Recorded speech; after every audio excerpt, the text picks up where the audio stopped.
50 feet away. Du Bois put them all together and said, we have a missing link here.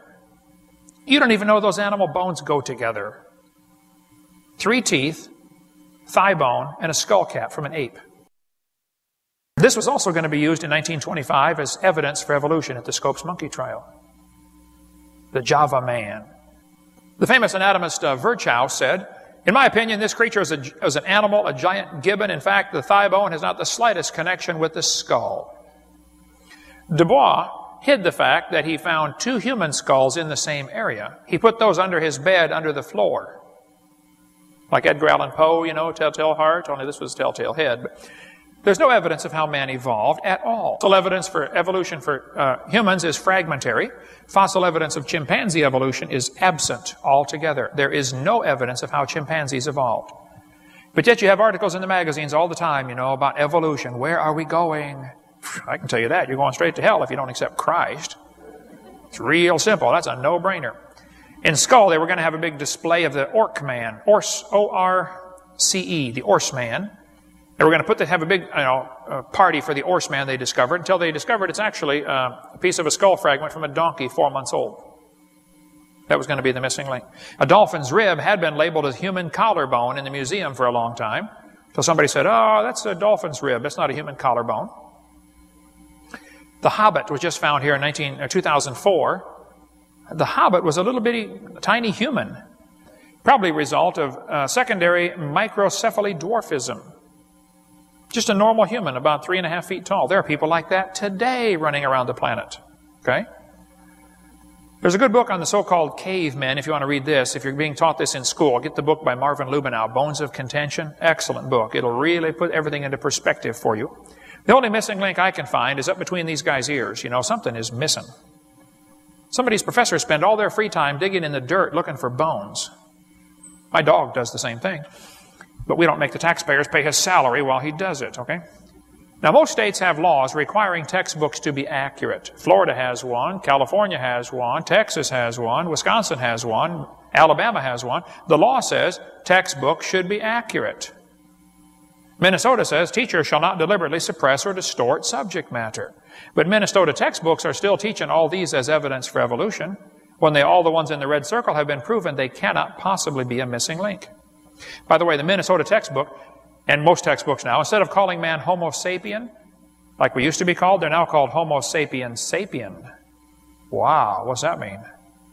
Well, sapien means wise. So we're the wise man. See, the Bible says, professing themselves to be wise, they became fools. And if you think your grandpa swung by his tail from a tree, you're a fool. Plain and simple, okay? This textbook says he's the daddy of us all. Oh, that's silly. You don't know he's the daddy of anybody. You find bones in the dirt, you don't know it's the daddy of anybody. It's just the mother of all mammals from the Smithsonian. If you find bones, you don't know if it's the mother of anything. See, if you find fossil in the dirt, all you know is it died. You couldn't prove it had any kids, and you sure couldn't prove it had different kids. And why would you think a bone you found in the dirt can do something animals today cannot do, which is produce something other than their kind? No fossil would count as evidence in a court of law, as evidence for evolution in a court of law. So where does the Stone Age fit into the Bible? Was there ever a Stone Age? Well, right after the flood, Noah couldn't tell his grandson to go to the hardware store and get him a shovel. There were no hardware stores. They had a devastated society, folks. They got off the ark and everything outside is destroyed. You have to totally rebuild civilization. They had a Gilligan's Island situation. You got a bunch of smart people. Well, Gilligan's Island did not have a bunch of smart people, you know, maybe one. But they're on this devastated planet. So they're going to have to rebuild from scratch, and you're going to make stone tools. Because that's much quicker than digging the iron ore out, smelting it down, and making an iron tool. You know, by the time it takes you 3 weeks to make your axe, you're going to starve to death, okay? So they're going to make stone tools. And people that are driven out of society are going to travel around in small herds and packs following migrating animals, and they don't want to carry 50 pounds worth of stone tools with them. It's quicker to make your stone tools on the job site. You follow the mammoths until you catch up with them, or the buffalo, and then you quick make your tools, kill the buffalo or the mammoth, and you butcher it and leave your tools behind and go on someplace else. And then we today find these stone tools and say, wow, look at this Clovis point. Wow, perfectly shaped, perfectly balanced. This guy is smart. This is an advanced civilization. And then they find another arrowhead that looks kind of crude, you know, and it's not chipped very smoothly. They say, wow, this guy's pre-human. You're not quite as smart. You know, maybe you got the whole wrong perspective on that. Maybe the one that looks kind of crude was found by a guy who's in a bigger hurry because the mammoth is getting away, okay? He just doesn't have time to sit there and play with his arrowhead for an hour. He wants to go shoot the thing now before it runs off. So it might be an example of how much time they have to spend on it. Not at all an example of their intelligence, all right? But not only were people living longer before the flood, animals were too. And they were growing bigger. Probably much bigger. Here's a hornless rhinoceros, 18 feet tall. That's a big rhino. People say, that's a prehistoric animal. No, did you know the word prehistoric was not even in the dictionary until about 100 years ago? We collect old dictionaries in our science center. If you have some old dictionaries from 17 or 1800s, we'd love to get them. I got a dictionary from 1766. The word prehistoric was not there. We got a dictionary from 1860. The word prehistoric is not there. No such thing as prehistoric back in 1860. Here's a dictionary from 1892. The word prehistoric is still not there. See, there are things that are pre-flood, but there's no such thing as prehistoric. We have history from the first day. In the beginning, God created the heaven and the earth. You can't go before that. So there's no such thing as prehistoric. But before the flood came, this canopy of water would increase air pressure, which would make things behave very differently. It makes insects grow much bigger. See, insects are limited on size based on the amount of oxygen they can get.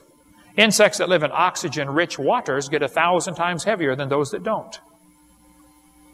It has to do with the surface area to volume ratio. Without boring everybody for a half hour, the larger an insect gets, it has more skin, but not compared to its volume. The surface area compared to its volume ratio drops off, as you can see on the chart here. So as an insect gets larger, it doesn't have enough skin, because insects breathe through their skin. But giant insect fossils have been found, like this dragonfly with a 50-inch wingspan. How'd you like to hit one of those at 70 miles an hour? You take the bug deflector and the hood right off and join you in the front seat. Big dragonflies been found fossilized on this planet. Today they get 4 or 5 inches long, you know, not very big. Pre-flood they were huge. Cockroaches get pretty good size today. We raise them in our museum in Pensacola, the Madagascar hissing cockroaches. But did you know giant cockroaches have been found? 18-inch long cockroach fossils.